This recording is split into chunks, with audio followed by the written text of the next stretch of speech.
Bonjour à tous, heureux de vous retrouver pour cette nouvelle émission consacrée à l'association Courir pour elle, en partenariat avec Fiducial et Lyon Capital. Et oui, sur ce plateau, bien évidemment, Sophie Moreau. Bonjour Sophie. Bonjour Azik. Présidente, fondatrice de l'association Courir pour elle. Et oui. Et oui Sophie, et une nouvelle émission justement, et avec pas mal de sujets justement. Et quels sont vos messages pour ce mois d'octobre ? Alors, en ce premier mois d'octobre, octobre rose, on va essayer de mettre du rose, d'en glisser partout. Donc c'est parti pour plein d'innovations, plein de moments conviviaux, des rencontres et puis de l'implication de nos partenaires, de nos amis, de nos bénévoles pour répandre ce rose. Et le rose, c'est bien sûr la solidarité, mais c'est surtout la prévention. Donc octobre rose, c'est le mois pour la prévention par le dépistage. Et on va essayer, ici et là, d'une manière confidentielle, d'une manière plus volumineuse, d'encourager les gens à porter un petit signe rose pour rappeler qu'il vaut mieux prévenir que guérir. C'est vraiment le credo de Courir pour elle. Et que chaque personne peut, à sa manière, porter un peu de rose et diluer ce message bienveillant et plein d'amour. Prenez soin de vous. Prenez soin de vous et rien que tel de vous visionner les images, non ? Absolument, allons-y. Allons-y, les images. Bonjour à tous, dans le cadre d'Octobre Rose, nous allons organiser 3 événements que je vais vous présenter en moins d'1 minute. Nous commencerons par organiser une marche rando connectée ouverte à tous qui débutera au parc de la Tête d'Or, juste derrière moi avec une ligne de départ, pour terminer ici au parc de Gerland. Ensuite, nous organisons avec le Loup Rugby une course relais en duo garçon-fille pour sensibiliser le grand public à la prévention partagée filles-garçons. Et enfin, nous encourageons les municipalités et les collectivités locales à prendre part à notre mouvement en créant eux-mêmes une initiative locale. Dans le cadre d'Octobre Rose, mois international pour la prévention du cancer du sein par le dépistage organisé, je vous propose de vous engager pour elle, de vous mobiliser pour vous.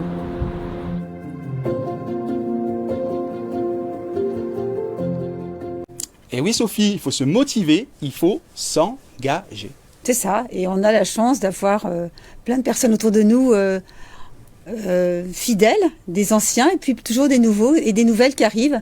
Et par rapport à l'histoire, parce que on aime bien raconter des histoires à Courir pour elle, on va raconter l'histoire avec les Hospices civils de Lyon, puisqu'on a la chance d'avoir Monsieur Gilles Freyer à nos côtés ce matin. Et cette histoire, en fait, elle a commencé... Elle commence bien sûr tristement. Beaucoup d'histoires commencent avec des larmes et puis finissent avec un regard plein de roses. Elle a commencé avec Myriam, qui était une personne très engagée à nos côtés, une amie qui était soignée à Lyon Sud et qui a été soignée, mais qui est restée, qui n'a pas pu se battre plus contre le cancer. Et Myriam, en fait, elle était une personne pleine d'amour et de générosité. Elle s'est vraiment engagée à nos côtés. Elle a transmis ça aux soignants et aujourd'hui, il y a des liens très très forts avec Lyon Sud, avec des services, avec des personnes. On a gardé une connexion et du coup, Gilles va nous parler de ce qu'on fait à Lyon Sud. Gilles Freyer. Gilles Freyer, présentez quand même, Sophie. Le patron de l'oncologie à Lyon. Wow. En tout cas, au niveau des Hospices civils de Lyon. Oui, on va dire un coordinateur, quelqu'un qui met en relation. Oui, mais quelqu'un de très engagé. C'est pour ça que Sophie Oui. a souhaité votre présence sur ce plateau, parce que vous êtes véritablement engagé. Oui, je disais tout à l'heure à Sophie que le point, c'est la coordination et c'est d'emmener les collègues, les soignants, les médicaux, les non-médicaux dans un sillage pour lutter contre la maladie, au service des personnes malades et au service des causes et des idéaux qu'on a envie de défendre. C'est pour ça que j'ai réagi au mot patron, parce qu'évidemment, c'est tout le contraire de l'autorité descendante. C'est motiver pour essayer d'emmener. Alors, il faut convaincre, etc.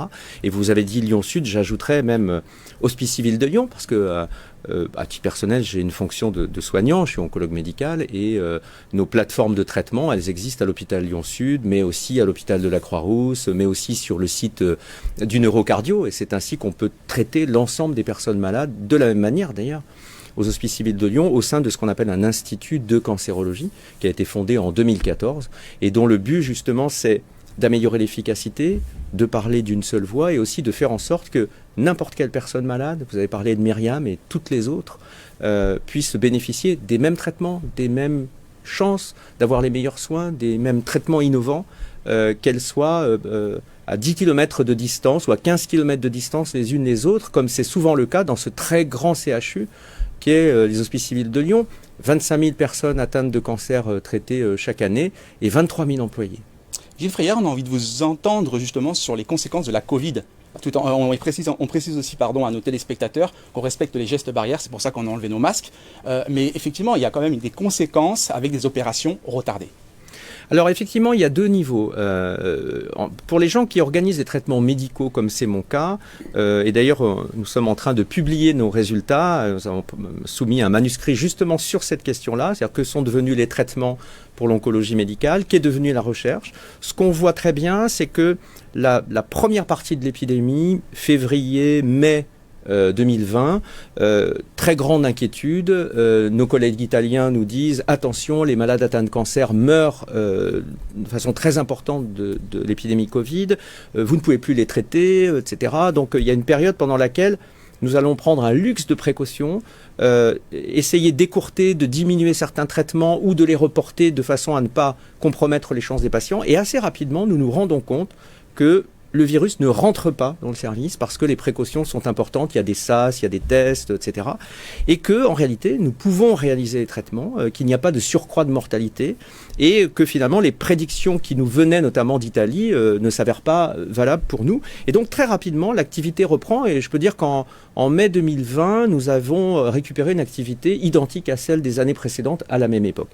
La recherche diminue drastiquement parce que les industriels du médicament qui font une grande partie des études cliniques, qui sont les promoteurs, décident de les arrêter, d'arrêter les inclusions dans les essais. Donc la recherche diminue fortement, puis repart à peu près à la même époque. Et on va dire qu'à l'été 2020, tout est rentré à la normale. Et depuis, nous n'avons pas eu de variation négative d'activité. L'activité s'est maintenue. Ça, c'est pour les traitements médicaux. Mais pour les chirurgiens, c'est tout à fait autre chose parce que, vous savez, les blocs opératoires ont été mobilisés, les anesthésistes réanimateurs ont été mobilisés et il y a eu, pour un certain nombre d'entre eux, une chute d'activité d'intervention pour cancer importante. On sait qu'il y a forcément des retards à la prise en charge. On sait qu'il y aura probablement aussi des retards aux consultations parce qu'il y a des patients qui ne voulaient plus venir à l'hôpital de crainte d'être contaminés. Et tout ça, effectivement, on commence à avoir des données qui montrent qu'en effet, il y a eu un fléchissement important d'activité. Et par définition, comme nous sommes dans des structures à flux tendu, un fléchissement d'activité ne se compense pas. En réalité, on ne peut pas imaginer qu'un fléchissement, un certain nombre de tumeurs non opérées vont soudainement être rattrapées. La réalité, c'est qu'il y a un retard, c'est qu'il y a une accumulation et que un certain nombre d'épidémiologistes disent que cela devrait, hélas, se traduire par une mortalité non visible sur l'instant, mais qui s'exprimera peut-être dans les années à venir, nous allons voir. Il y avait une réelle inquiétude au sein de l'association, Sophie Moreau, concernant justement, encore une fois, ces retards. Bien sûr, puisque nous, on a en direct des témoignages, les personnes qui nous entourent, qui sont d'ailleurs impliquées en tant que malades à nos côtés comme bénévoles, nous racontent, et c'est vrai que c'était pesant et on a senti justement cette lourdeur au quotidien de se dire quand est-ce que je vais avoir mon traitement, quand est-ce que je vais avoir plutôt, pas mon traitement, mais mon opération. On l'a vraiment senti et de ce fait, de manière à avoir toujours ce souci d'encadrer, d'aider et de soutenir ces femmes en soins, on a accentué, nous, notre proximité avec elles, parce que bien sûr, elles étaient encore plus isolées. On a vraiment senti que la peine était double pour les dames en soins, parce qu'elles étaient éloignées de leur psychologue, leur enseignant en activité physique adaptée. Et donc, on a essayé justement de compenser. Et du coup, on a innové avec une campagne de prévention qui nous a permis de rester connectés, parce que c'est là aussi où on a été, je dis pas qu'on a été fort, mais on a en tout cas essayé de compenser avec cette jolie campagne que je peux montrer peut-être voilà ici, qui a été donc une campagne masquée à une époque, et puis maintenant, aujourd'hui, que l'on va vers un léger mieux, elles sont maintenant démasquées. Donc c'était rester en lien, et puis toujours rappeler que la prévention est le maître mot, la prévention du cancer par l'activité physique, puisque ça reste le sujet principal de Courir pour elle. Gilles Freyer, avec Sophie, on aime bien les chiffres. Est-ce que vous pouvez nous donner quelques chiffres ? pour nos téléspectateurs? Alors sur le cancer du sein, on peut dire qu'on considère qu'il y a à peu près 55 000 cas de cancer du sein chaque année en France. Alors pour mettre du rose dans tout ça, on en guérit probablement, tout stade confondu, toute maladie confondue, aux alentours de 80%. C'est une des maladies cancéreuses qui guérit le mieux.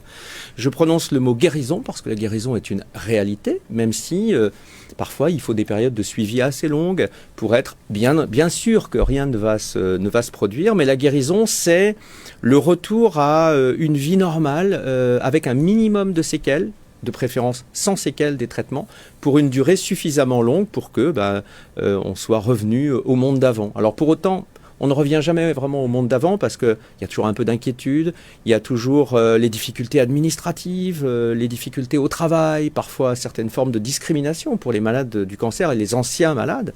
Et c'est là que les associations qui les mettent en relation jouent un rôle si important, c'est de mettre du rose dans la vie d'après.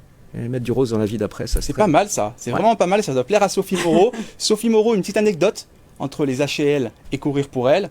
Une petite anecdote, vous pouvez raconter sur votre relation.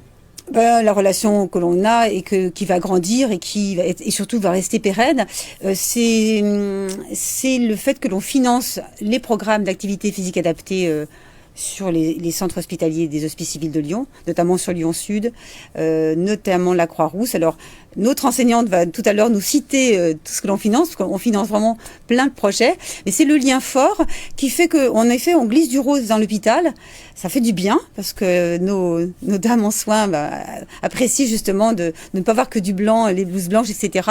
Donc, la meilleure anecdote, c'est ces temps de soulagement, à prendre soin d'elles, en leur finançant de l'activité physique adaptée. Et là, tout à l'heure, on aura Laurie qui va nous expliquer justement comment se passent ces temps. Dans tous les cas, c'est complémentaire au traitement traditionnel et ça se permet une chose essentielle après un Covid, c'est rester en lien avec les autres et rester ensemble. Parce que là encore, moi j'appuie beaucoup sur la Covid parce que ça a été vraiment quand même une période difficile. Je pense qu'il ne faut pas la négliger par rapport justement au traitement du cancer. C'est l'isolement, c'est la solitude et le fait de faire une activité physique entre elles, entre eux, puisqu'il y a quelques messieurs qui viennent à nos programmes, mais pas beaucoup. Il y a plus de pudeur chez les On va essayer de messieurs. venir avec Gilles Freyer, on va essayer de venir. D'accord. On va essayer de participer. Ok, On s'engage. On s'engage. Moi, j'y vais depuis plusieurs années. c'est vrai. J'essaie d'être présent à Marcy-l'Étoile en particulier ces dernières années. Alors la Covid, effectivement, a un peu interrompu les choses, mais ça va reprendre. Il est vrai que pendant 2 ans, on a fait un peu stop sur image. Néanmoins, on n'a pas failli à nos missions.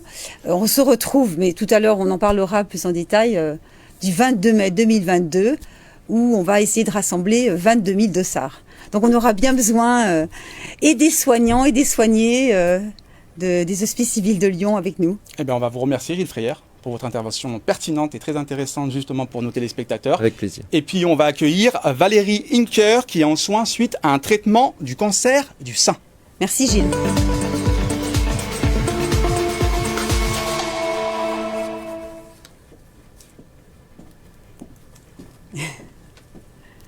Bonjour Valérie. Bonjour. Merci d'avoir accepté l'invitation de l'association Courir pour elle. Encore une fois, Sophie, voilà, c'était une volonté de votre part d'avoir Valérie sur ce plateau. Absolument. Alors comme je le disais tout à l'heure, il y a toujours une histoire dans toutes les rencontres. Ça commence par... Alors avec Valérie, c'est de l'amitié, c'est des fiestas, c'est une copine de fête, on dira. Jusqu'au moment où, je me souviens de ce moment parce que j'étais sur l'autoroute et j'ai reçu un appel de Valérie qui m'a dit « Sophie, il faut que je te raconte quelque chose ». Et là, elle m'a confié qu'elle avait été diagnostiquée avec un cancer. Donc autant dire que, voilà, on prend ça, on écoute. Et puis, comme moi, j'ai quand même ce réflexe de toujours voir le soleil dans le ciel et le verre à moitié plein, je lui ai dit, écoute, il n'y a pas de souci, c'est parti pour faire partie de la famille et puis t'accompagner, soulager autant qu'on peut cette période, parce que voilà, c'est ça, c'est une période suspendue. Et Valérie, c'est autour de l'activité physique adaptée et l'activité physique que l'on a repris un autre lien. On a moins parlé de bringue, mais on a parlé plus de comment se faire du bien au quotidien. Et Valérie va pouvoir nous raconter son expérience, à la fois le diagnostic et puis le sport dans sa vie actuelle. De tous les jours. Oui, effectivement, donc comme l'a dit Sophie, ce qui n'arrive qu'aux autres m'est arrivé à moi. Voilà, ça devait pas arriver, mais effectivement, c'est arrivé. C'est arrivé donc l'an passé en plein confinement. C'est pour ça que moi je mettrais un point pour dire que le confinement, pour moi, ça a été une opportunité et une problématique en même temps. Je m'explique. Donc ce cancer a été découvert en plein confinement au mois de mars l'année dernière. Comme on est en plein confinement et période de déconfinement après, il y a plus de place pour aller faire des rendez-vous. On a plus de temps, on est moins stressé, on fait moins de déplacements. Et le bilan tombe, en tout cas, découverte d'un cancer du sein petit, précoce. Donc ça, c'est plutôt la bonne nouvelle. Donc à cela s'ajoute tout de suite une opération dans la foulée, puisque comme vous l'avez dit avant, toutes les opérations ont été maintenues. Mais si l'histoire s'arrêtait là, elle serait super jolie, hein. Elle s'arrête pas là, parce que effectivement, ce cancer-là, il est très, très, très virulent. Donc on va attaquer avec le triple cocktail qui s'appelle la chimiothérapie, la radiothérapie et l'hormonothérapie. Et tout ça, ça intervient sur le deuxième confinement. Donc voilà. Donc là, c'est un peu plus dur parce que là, il n'y a pas de soins support, il n'y a rien du tout. On se retrouve seul au monde et on n'a que soi-même, sa volonté, son dynamisme, son esprit de guerrière, parce que maintenant, avec du recul, je peux considérer que j'étais une guerrière pour s'en sortir. Et bien entendu, le sport. Donc aujourd'hui, moi, je voudrais témoigner parce qu'aujourd'hui, si je suis bien aujourd'hui, c'est grâce au sport, c'est-à-dire j'en faisais déjà avant, mais dans des salles de sport. Étant coupée de la réalité et des salles de sport, il restait que ma motivation et mes petites jambes et mon bord de Saône pour faire 15 km tous les jours. Donc tous les jours pendant les traitements. C'est ce qui m'a aidé à m'oxygéner, à passer à autre chose. Et à partir de là, effectivement, comme on s'était vu avec Sophie, il y a quelque chose qui a fait un déclic dans ma tête. C'est-à-dire, si ça arrive à moi, ça peut arriver aux autres. Donc, il faut absolument que je fasse quelque chose qui ait du sens et que je mette en garde, ou que je prévienne les copines en disant prenez bien vos rendez-vous en temps et en heure, bougez, pensez à une super nutrition, arrêtez de fumer, en ayant un rôle de conseil, quoi. C'est vraiment mon cheval de bataille, là. C'est ce que j'ai remarqué, Sophie, il y a une véritable fraternité, solidarité entre femmes malades. C'est ça, oui, c'est ce que j'allais te dire, Azik, c'est une sororité. Et chacune de ces femmes rencontrées, en tout cas croisées, elles ont ce souci que ça serve aux autres. Et ça, c'est... Alors, vous allez dire que je suis un petit peu féministe sur les bords, mais je le suis. On vous pardonne. C'est vrai que les femmes, elles ont toujours ce regard généreux à dire... il faut que je le dise à mes copines. Et toutes, elles ont ce souci de dire, faut que mon expérience serve aux autres. Et c'est pour ça qu'on travaille beaucoup sur la prévention par rapport aux jeunes générations, oui, avec les personnes, voilà, nous on a plus de 50 ans. C'est dire aux filles qui aujourd'hui ont 20 ans, s'en fichent. Elles mélangent la mauvaise nutrition, la sédentarité, la pilule, l'alcool, le tabac, enfin voilà. Et vraiment, on a ce souci, nous, mamans, mais aussi il y a cette générosité un peu naturelle qui fait que, en effet, les femmes en soins ont cette préoccupation de dire que mon expérience serve aux autres et que voilà, on anticipe un maximum et on prévienne plutôt que être là devant une réalité qui n'est plus, qu'on ne peut plus éviter.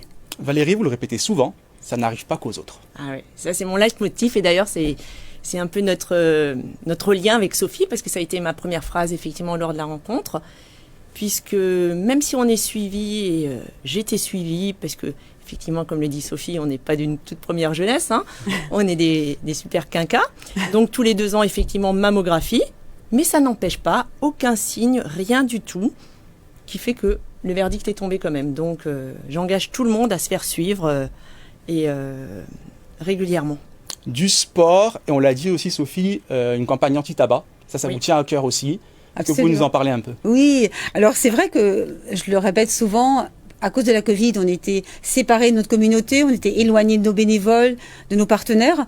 On a créé cette campagne « Un visage, un message » pour utiliser à chaque fois un un fonds prévention. Donc, par exemple, octobre, c'est le dépistage du cancer du sein par c'est la prévention par le dépistage.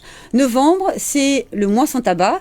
Et justement, Valérie, elle est le visage du mois de novembre. Alors ça me tient particulièrement à cœur parce que le tabac est responsable de 22 cancers et que c'est vraiment le premier facteur de risque. Donc on peut l'éviter. Et donc on va voir prochainement, à partir du 1er novembre, le visage de Valérie, plus masqué mais démasqué, en pleine forme, pour justement transmettre ce message très très fort qui est un message de l'OMS. Nous, on n'a rien inventé, on reprend les recommandations de l'OMS qui est d'éviter le tabac comme premier facteur de risque de tous les cancers. Aujourd'hui, on est sur le mois d'octobre, on a une autre campagne, donc c'est celle-ci, qui est donc faites-vous dépister. Et on encourage vraiment un maximum notre communauté à diffuser ces affiches, que ce soit dans la sphère amicale, professionnelle, ça peut être aussi chez son boucher, son boulanger. L'important pendant ce mois d'octobre, qui est un mois qui est à la fois un mois dense avec beaucoup d'animations, vous allez les voir tout à l'heure, mais qui est aussi un mois court. Essayons tout un chacun, que vous soyez dans Lyon, sur la métropole, en région, de diffuser ces jolis visages avec toujours ce rose optimiste, de manière à un petit peu intercepter et comment on appelle ça On peut vous aider, mais dites-nous. Oui, non, c'était inverser la tendance. Voilà, je voulais dire inverser la tendance. Voilà, changer la donne de manière à faire baisser le chiffre des personnes touchées par la maladie. Se mobiliser, se bouger pour elle. Et pas mal d'événements, encore une fois, Sophie, on va avoir une vidéo, je crois, concernant le rando, c'est ça ? Exactement, donc ça c'est notre grande nouveauté. On avait Courir pour elle en mai. On a souhaité faire l'écho au mois d'octobre en créant ce Bouger pour elle. Donc c'est une marche connectée. On est toujours en période, on ne sait pas trop s'il faut être ensemble, en petits groupes, en solo. Donc la marche connectée permet chaque jour de faire une marche qui va être une marche vraiment accessible à tous, qui fait 6 km. Donc on ne peut pas dire « Ah non, c'est trop long », qui va permettre d'aller sur les berges, de relier le parc de la Tête d'Or au parc de Gerland. À son rythme, on peut y aller très très vite, on peut y aller en rando avec les bancs de bâton. Et autrement, on peut y aller avec ses baskets, entre copines, entre collègues. On va encourager beaucoup les entreprises partenaires à venir participer à cette marche. In fine, pour nous, c'est d'acheter un dossard, puisque vous connaissez Razik, notre dicton. Ah oui, Sophie, effectivement. Qui est de dire... Un dossard acheté égale une femme aidée ? Absolument. Ou alors un dossard vendu, une femme soutenue. Voilà. L'idée, c'est de participer à cette animation qui est simple, qui est ludique. On est tous connectés par cette application qui nous permet donc de... Nous, on a eu la chance d'avoir une très belle voix. C'est une comédienne qui parle à chacun pour rappeler les fondamentaux de Courir pour elle. Qu'est-ce que c'est Courir pour elle ? Nos missions, le soutien, la prévention. Et puis évoquer toujours les risques à éviter, l'activité physique, s'organiser dans le quotidien pour faire... un petit peu d'activité physique. Les recommandations de l'OMS sont les suivantes. C'est 30 minutes d'activité par jour, 5 fois par semaine. Donc sincèrement, tout le monde peut faire 30 minutes par jour. N'est-ce pas, Razik ? N'est-ce pas, Sophie ? Effectivement. Est-ce qu'on la regarde, cette vidéo ? Bah oui, Sophie. Allez, on y va. Allez, on la regarde. Bonjour à tous. Aujourd'hui, je vais vous présenter un de nos 3 événements organisés pendant Octobre Rose, notre marche rando connectée, ouverte à tous. Cette marche rando connectée ouverte à tous peut se faire en solo, en duo ou en groupe, le jour de votre choix, l'heure de votre choix, pendant ce mois d'Octobre Rose. Le parcours commencera sur les berges du Rhône au niveau du parc de la Tête d'Or pour terminer ici au parc de Gerland. Dans le cadre d'Octobre Rose, mois international pour la prévention du cancer du sein par le dépistage organisé, je vous propose de vous engager pour elle, de vous mobiliser pour vous.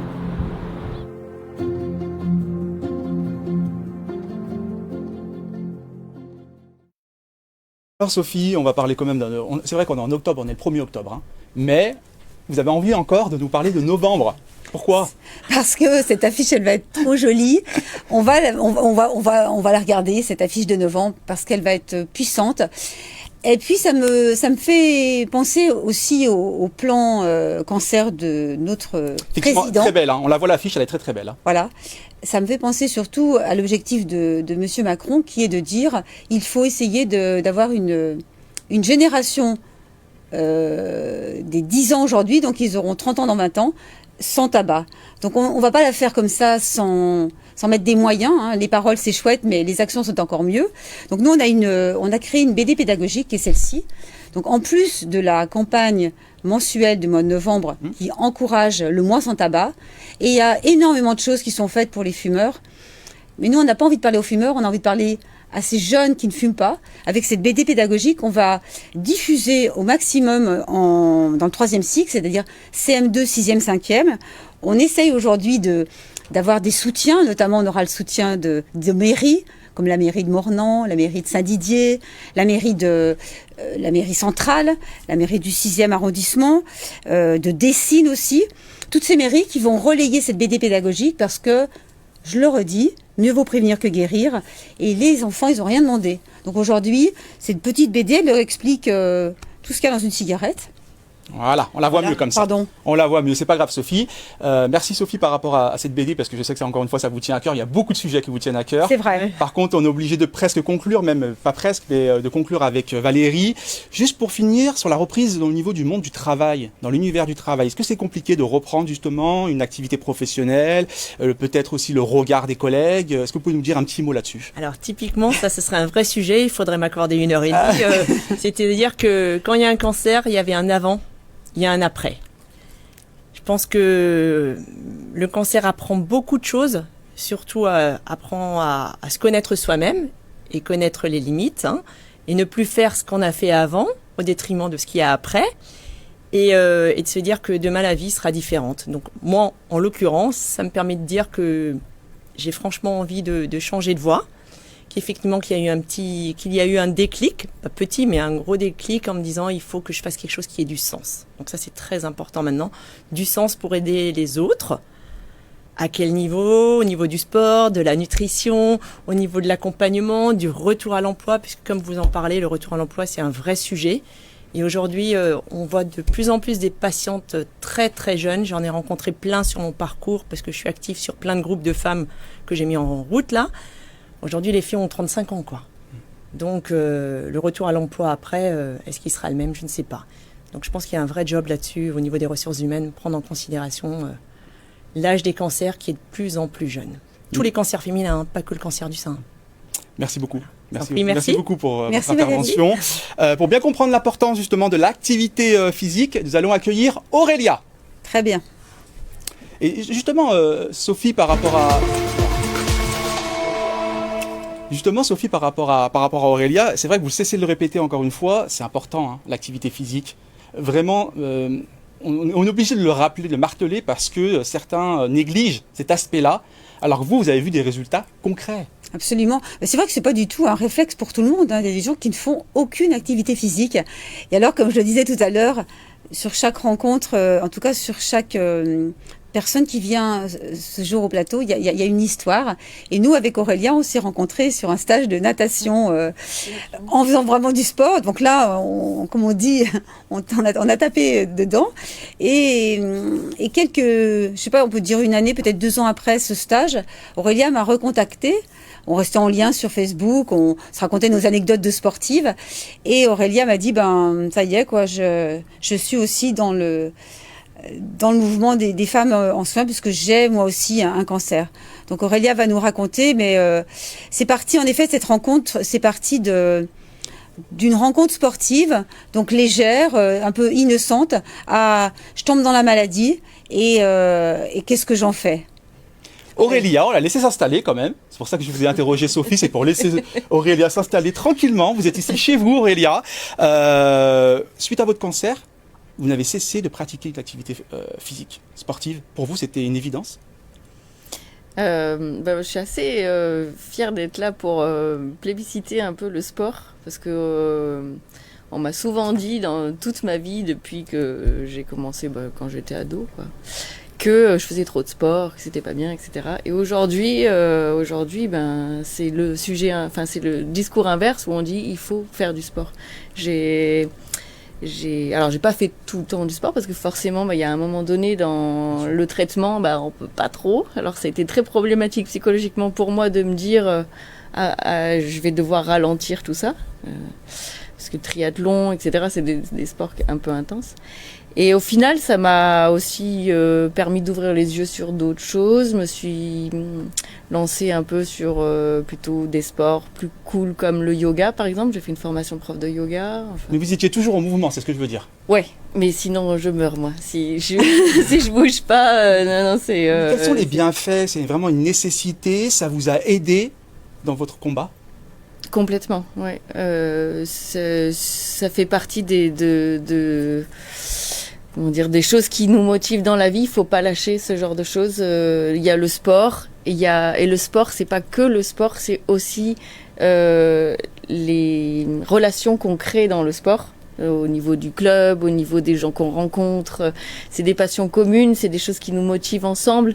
Et c'est vraiment important de garder ça. C'est quelque chose qu'on aime faire et qu'on aime faire ensemble aussi. Ça vous aide d'un point de vue psychologique? Complètement, oui. Ouais, donc il y a vraiment des bienfaits, Sophie, vraiment des bienfaits qui sont énormes. Il y a la notion du collectif, en fait, de faire ensemble. Et moi, je dis souvent cette phrase, tout seul on peut aller plus vite, mais ensemble on peut aller plus loin. Et le sport ne se fait pas de manière individuelle, même le triathlon. Donc on est en groupe, on est dans le club, on est en famille. Et cette notion-là d'être porté par les autres, certes il y a le côté un petit peu compète, mais il y a le côté fraternel, partage. C'est dur, mais on partage ensemble. Et il y a souvent ce parallèle avec la compétition de gagner un combat, le combat contre la maladie, et puis gagner un prix lors d'une compétition. Les personnes en soins, elles sont en combat constamment, donc je dirais cet état d'esprit de se dire on va lui tordre le cou à ce cancer et puis on va combattre et la vie va reprendre. Ce côté justement optimiste, c'est vraiment ce message qu'on veut aussi transmettre à Courir pour elle, c'est que ça donne des ailes un petit peu, ça donne du rose, ça permet d'être plus fort. Et les personnes à qui on finance de l'activité physique, elles le disent. Certes, il y a le traitement qu'il faut vraiment suivre à la lettre, mais avec l'activité physique en parallèle, on le verra tout à l'heure avec notre enseignante, ça permet d'être allégé et de ne pas voir justement tout le côté lourd de cette année de traitement. Donc, et puis je dirais par rapport à Aurélia qui est en milieu plus éloigné de la ville, ça permet de créer du lien quand on est isolé géographiquement des autres. C'est intéressant ça, Aurélia, justement, cette problématique, parce qu'effectivement on évoque souvent les citadins, on va dire, lorsqu'on est éloigné, lorsqu'on est à la campagne, c'est pas évident tout le temps de trouver justement peut-être un club de sport, peut-être aussi un centre adapté, etc. Oui, au niveau médical, c'est vrai que c'est assez basique, il faut venir sur Lyon. Après, ça se fait assez bien, c'est assez rapide, mais... Et effectivement, moi je suis partie pendant longtemps, je suis revenue. Créer des liens aujourd'hui dans le milieu rural, ça se fait beaucoup par les associations, par... que ce soit, moi je suis assez axée association sportive, mais il y en a d'autres après. Mais c'est très important de garder du lien, de se créer une petite famille à travers ces associations qui lient qui créent des liens entre des gens qui partagent les mêmes valeurs. Et vraiment, dans le cadre de ces maladies, les relations sont très importantes. En fait, on se nourrit de ça. On se nourrit de tout ce qu'on... De toutes les relations qu'on crée autour de ça, de l'amour qu'on reçoit. Moi, j'ai eu... Quand on nous annonce un cancer, en fait, on est là, ok, qu'est-ce qu'on fait? Va là, pars sur Lyon, parce que c'est vrai que chez nous, on trouve pas. Et puis... Donc on est spectateur et on est observateur, on lâche un peu la pression parce que quand on est sportif, on veut toujours maîtriser tout, aller à fond, etc. Donc il faut cette force-là, mais aussi il faut s'ouvrir à ce qui nous entoure. Et le soutien des autres, les informations qu'on peut nous donner parce qu'on est un peu perdu à ce moment-là, vraiment le relationnel c'est important. s'entourer des bonnes personnes surtout aussi, parce qu'on peut rencontrer des gens qui justement, comme je disais au début, peuvent nous faire culpabiliser de faire trop de sport. C'est à cause de ça que hier j'ai fait un test à l'effort assez drôle. Je suis allée faire un test à l'effort parce que faut revoir un petit peu comment le corps réagit par rapport à l'avant-après. Et le chirurgien m'a dit heureusement que vous pratiquez le sport parce que c'est quelque chose qui vous a certainement sauvé, en tout cas qui aurait pu créer quelque chose de plus grave. Enfin, j'aurais pu avoir quelque chose de plus grave sans avoir fait de sport. Donc vraiment, physiquement et psychologiquement, le sport c'est important. Alors on dit pas de faire des compétitions, des Ironman forcément. Chacun à son niveau, il n'y a pas de pression, quoi. D'être toujours en mouvement, voilà. de toujours. Effectivement, c'est important et c'est important au sein de l'association Courir pour elle parce que vous organisez notamment des courses relais. Sophie. Absolument. Hein? Alors, on peut faire le lien à la fois par rapport à la jeunesse d'Aurélia et par rapport à ce projet d'Octobre Rose. Je disais qu'on avait plein d'animations en place et notamment le 13 octobre, alors on fait quelque chose de très très beau. On fait une course relais grâce au Matmut Stadium et grâce au Loup. Au Loup Rugby, on a fait un partenariat avec le Loup dans le projet, sans doute de mettre un petit peu plus de femmes au rugby et de prendre un peu plus d'hommes pour les mettre dans notre projet associatif. Dans tous les cas, on organise cette course relais. Donc dans le cadre scolaire avec un collège, qui est le collège Mono de Bron, avec lequel on a vraiment un partenariat très solide depuis de très nombreuses années, puisque maintenant on est sur Bron. Cette course relais, elle est symbolique. Pourquoi ? Parce qu'elle met l'accent sur la prévention partagée. Aujourd'hui, par rapport, par exemple, au cancer du papillomavirus et les cancers féminins, on parlait que des filles. Aujourd'hui, on met l'accent sur quelque chose d'important, c'est que en matière de prévention, la vaccination contre le papillomavirus, qui est la meilleure des recommandations par rapport à ce cancer, eh bien, elle est partagée puisqu'aujourd'hui, il est possible de vacciner aussi bien les jeunes filles que les garçons. Et donc, cette course relais, elle envoie un message très très fort. Les filles vont passer un relais aux garçons dans le Matmut Stadium, dans le prestigieux Matmut Stadium. De Gerland. Donc, autant dire qu'on va avoir une belle communication derrière pour dire aux garçons et les gars... on vous attend aussi pour partager la prévention avec les filles. C'est complètement pas su. Cette prévention, donc on essaie de vulgariser une communication. Ça nous est pas propre à nous, puisque une fois encore, on relaie les recommandations de la haute autorité de santé, de l'OMS, mais au travers d'un moment convivial, plutôt chaleureux, simple, avec des collégiens. On va bien sûr leur parler de la BD pédagogique, on va leur parler du cancer de l'HPV, donc du cancer d'utérus, de manière à ce que tout le monde soit impliqué. Et j'en reviens au sujet principal, qui est Octobre Rose, qui est de dire, Octobre Rose, c'est pas les voisins qui le font, c'est chacun de nous. On peut tous faire quelque chose. On met un signe rose, même si c'est confidentiel, un parapluie, lorsqu'il pleuvra, un petit t-shirt le dimanche matin pour faire le marché. L'important, c'est de sensibiliser tout un chacun aux intérêts et aux bénéfices de prendre soin de sa santé par une activité physique régulière. Est-ce qu'on regarde cette fameuse vidéo Avec plaisir. Allez, faut la lancer la vidéo. On la lance. Allez, on la lance. Bonjour à tous. Dans le cadre d'Octobre Rose, nous organisons une course relais en duo filles-garçons contre le papillomavirus pour sensibiliser le grand public à la prévention partagée. Cet événement prendra lieu au Matmut Stadium dans le cadre scolaire avec les collèges partenaires le mercredi 13 octobre de 9h à 12h. Dans le cadre de notre mission prévention, ce relais mix est organisé pour sensibiliser les jeunes à la prévention partagée filles-garçons. Cette année, pour Octobre Rose, les jeunes s'engagent pour elles, se mobilisent pour leur santé.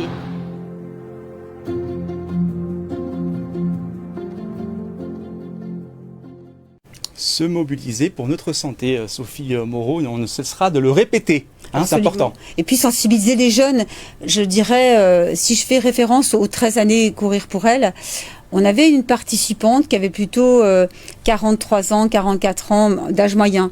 Aujourd'hui, il s'avère que notre participant, il est mixte maintenant grâce à la Covid. On a autoriser, encourager les hommes à prendre part. Et je vous parlerai de mai 2022 qui sera un format original. Les garçons prennent part, les hommes prennent part et les jeunes surtout. Alors nous, dans notre mission prévention, on est de plus en plus aux côtés des collèges, des lycées, des écoles pour sensibiliser à la bonne pratique. Parce qu'un enfant qui prend soin de sa santé, en tout cas qui est sensibilisé à bien manger ou mieux manger et plus bouger, parce que ce sont deux fléaux de la jeunesse actuelle, eh bien ce sera un adulte en bonne santé. Donc on a vraiment un gros travail à faire en partenariat avec les collèges, les lycées, en partenariat aussi avec les mairies. Comme je le disais tout à l'heure, de plus en plus de mairies nous accompagnent, nous soutiennent pour justement glisser du rose solidaire dans les établissements, ce qui est un rose aussi unifiant, un rose fédérateur, pour que chacun se dise, le plus important, comme on se souhaite le 1er janvier, c'est la santé. Une fois qu'on a perdu la santé, le monde s'écroule. Nos copines peuvent le dire. Donc voilà, prévoyons, soyons plutôt du côté de la prévention et de prévenir les maladies. Pour conclure avec Aurélia, un petit mot sur les enseignants, toutes ces personnes justement qui encadrent ces activités physiques. Est-ce que vous pouvez nous dire un mot sur ces personnes justement qui sont engagées, qui sont motivées et qui sont nécessaires justement parce qu'on a besoin d'être encadré. Faire du sport c'est bien, mais il faut le faire correctement.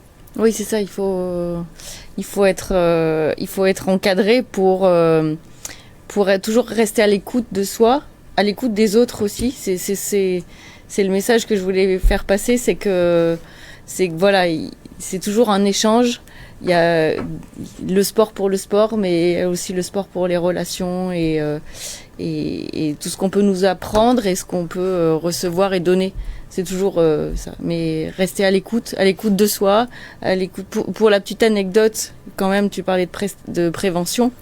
Moi, le cancer du sein, je l'ai détecté moi toute seule, en autopalpation. Alors, j'ai pas l'habitude de me toucher les seins tous les jours, mais bêtement, voilà, on sent une grosseur, on se dit tiens, c'est étrange. Et puis, derrière, on en parle un peu aux copines, etc. On me dit, tu devrais consulter parce que, voilà, il y a toujours quelqu'un qui a été sensibilisé à la question. Pour toutes celles qui ont eu cette histoire ou qui ont entendu cette histoire, pas hésiter à en parler parce que, au début, on est un petit peu gêné par ça. On se dit, voilà, c'est une maladie, on n'en parle pas trop. Et en fait, si, il faut en parler, sensibiliser, comme je disais, les copines, la famille, voilà, tous les entourages, les copines des copines. Parce que moi j'ai 38 ans, ça a été détecté à 37. Il n'y a pas d'âge, il n'y a pas de catégorie socio-professionnelle, il n'y a pas de sport pas sport. Moi je suis sportive, je mange sainement, j'essaie de faire attention, etc. Je vais à la campagne, c'est le bon air, voilà. Pour autant, voilà, t'as pas de chance souvent, on dit, peu importe, en tout cas, faut toujours voilà, rester à l'écoute de soi, de son corps, via le sport ou pas, et via les échanges qu'on peut avoir dans la vie de tous les jours. Merci beaucoup Aurélia. Merci beaucoup pour votre participation à cette émission. On parlait d'enseignants, d'enseignantes. On va accueillir Laurie Philippon, enseignante, activité physique adaptée. Absolument.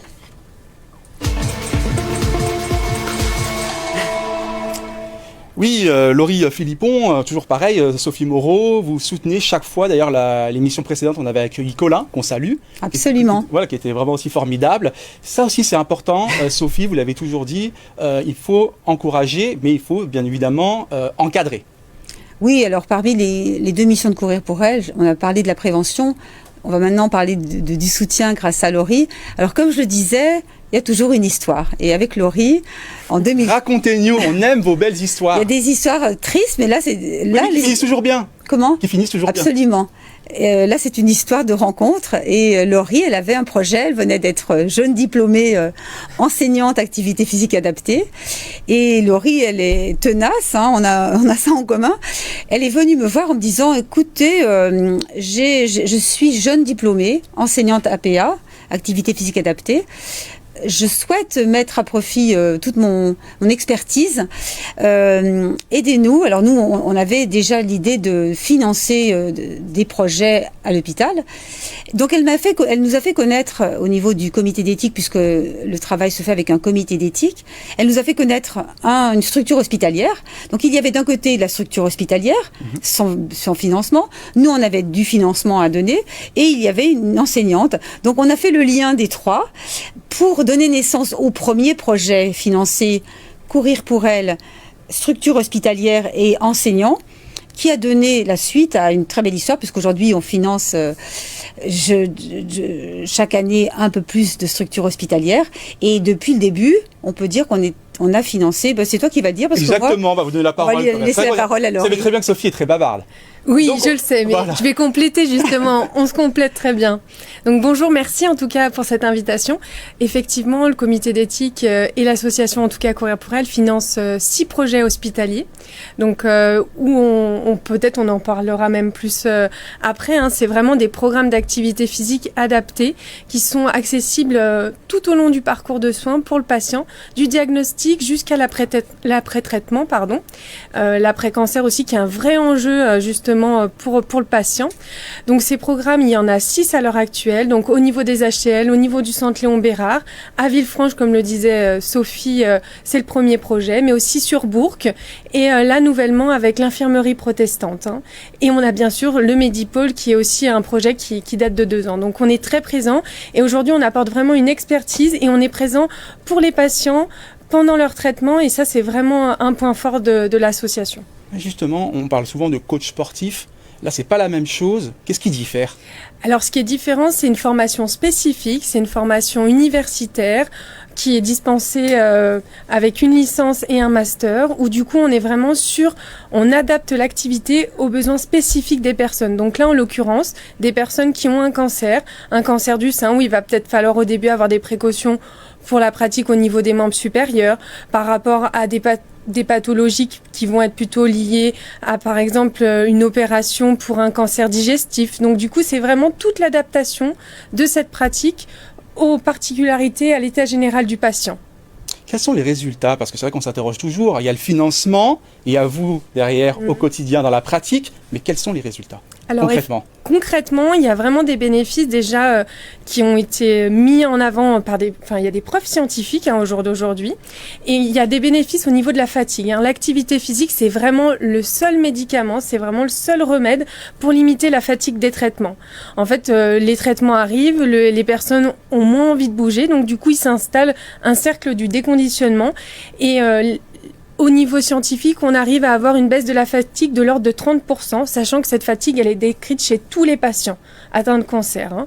Il faut aussi compter sur des bénéfices qui vont être plutôt de l'ordre aussi de la force. C'est vraiment, je maintiens ma force, donc je maintiens ma qualité de vie. Et puis aussi au niveau psychologique, où on va avoir une baisse des troubles anxio-dépressifs, une meilleure image de soi. Et je crois, comme le disait aussi Sophie et nos témoins, c'est aussi ramener du lien social. Et ça, c'est vraiment extrêmement important.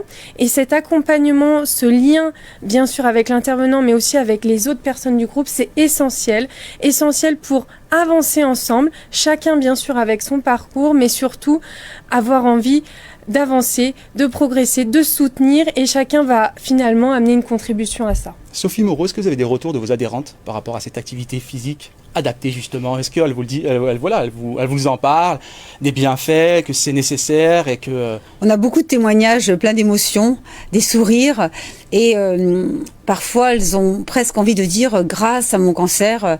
C'est une phrase qui parfois leur échappe, en disant « grâce à mon cancer, j'ai rencontré cette copine, j'ai vécu un moment tellement intense ». Oui, en fait, à la fois, comme le disait Valérie tout à l'heure, ça change le regard sur demain. Et puis, c'est des temps de promiscuité, de complicité entre elles, que l'on peut partager pendant une marche douce, puisque c'est toujours doux, un yoga, un temps de relaxation. C'est toujours des moments sortis de la maladie. Et ça, je crois que c'est vraiment essentiel. On parlait tout à l'heure des sportives, comme Aurélia qui est une sportive. Mais là, on parle de temps allégé, de qualité de vie. Donc on est vraiment, nous, très très contents de continuer à financer. On a l'ambition, bien bien sûr de toujours augmenter notre impact, notre puissance de frappe. C'est pour ça d'ailleurs qu'on compte sur nos partenaires pour rester à nos côtés. On a fait des jolies associations, par exemple si on cite le Medipôle avec une entreprise privée qui finance directement un vrai programme, le programme de Colin d'ailleurs. Et lorsqu'on est allé inaugurer ce début, par exemple avec le Medipôle et Colin et l'entreprise Optevon, on a eu des témoignages avec des dames qui avaient les larmes aux yeux parce que, et ça c'est vraiment du vécu, du vrai, parce que ça leur a permis tellement d'avoir un quotidien plus joli, qui a été bien sûr suspendu pendant la Covid, mais voilà, apporter des liens, créer du lien, être ensemble et pas être isolé dans la maladie, c'est une chose, c'est vraiment, c'est un apport vraiment important. Donc on va continuer dans ce sens. Vous allez monter en puissance, c'est votre volonté de monter en puissance, de soutenir davantage, c'est ça? Absolument, et dans cette optique-là, il a fallu être un peu innovant et ne pas avoir peur pendant cette période de Covid où on n'avait plus le droit d'être dans des événements en présentiel. Donc on a fait cette campagne mensuelle, on a fait ces temps on était connectés avec notre public, donc cette dernière version qui était audio-guidée, celle d'avant qui était connectée ou avec un zoom géant. On innove à chaque fois, et pour en revenir à ce grand objectif de 2022, puisque le 22 mai 2022, on revient dans le parc. Et on va essayer de rassembler 22 000. Quel parc, Sophie? Le parc de Paris. C'est important de préciser. Bien sûr. Le parc. Oui, ça me semble tellement évident. Mais c'est le parc de Paris où on va essayer de rassembler 22 000 dossards pour faire encore mieux et toujours plus pour impacter dans le quotidien de ces femmes en soins. Pour conclure avec Laurie, il y a encore des besoins. Vous avez besoin encore de plus d'argent, j'imagine. Dites-nous. Toujours, effectivement, comme l'a rappelé Sophie, aujourd'hui on a toujours besoin d'argent parce qu'il faut savoir que la plupart des soins de support, donc aujourd'hui il y a des recommandations de l'AFSOS, qui est l'association francophone des soins oncologiques de support, qui permet aujourd'hui de montrer l'importance de cette prise en charge globale, mais l'institution ne finance très peu.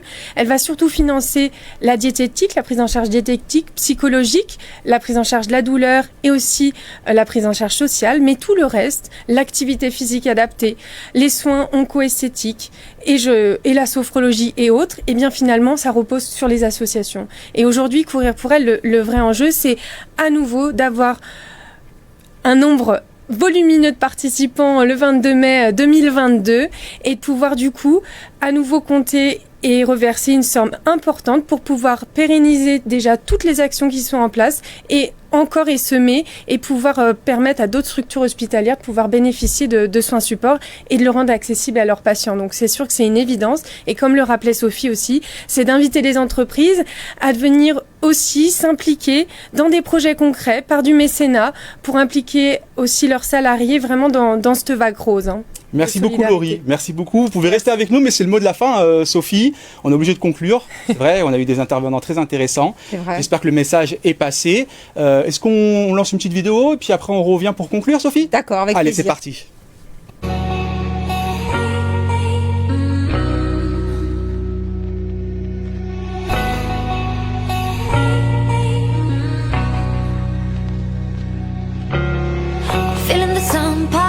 Shadows walking home, walking with a game on. You are my kind, classic mind, and you look so fine. When you say it like that, got me falling right back, when you say it like that, let me fuck you right back, got me falling right back.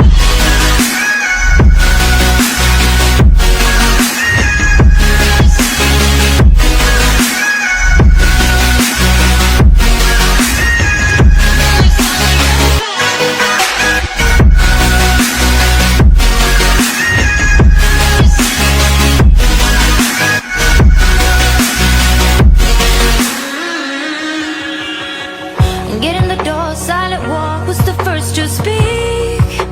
Speaking like a real freak, voice in my head, in my bed, filled with you instead. Taking your time. work my mind and I play with you and play pretend it's all true. Follow me down, listen round to the deep dark sound. Don't doubt me, babe, you make me wanna change. Break my bed to make me wanna stay. I can't doubt me, babe, you make me love the pain. Break my bed to make me wanna stay. I can't.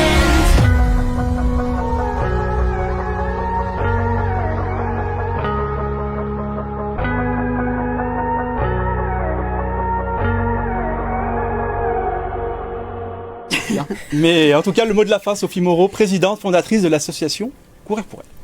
Le mot de la fin, c'est tous réunis le 22 mai, le dimanche 22 mai 2022.